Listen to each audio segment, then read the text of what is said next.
Happy new year వచ్చేసింది జోరుగా, hearty welcome చెప్పేద్దామా హాయిగా.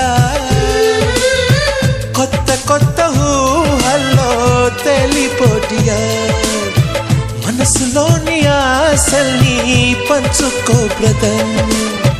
గుండెలోని భావాలు గుప్పుమన్న ఈ వేళ, కదిలల్లే కాలపు కన్నెకి టాటా చెప్పుదామా. జనవరితో అడుగులు వేస్తూ ముందుకి పోదామా.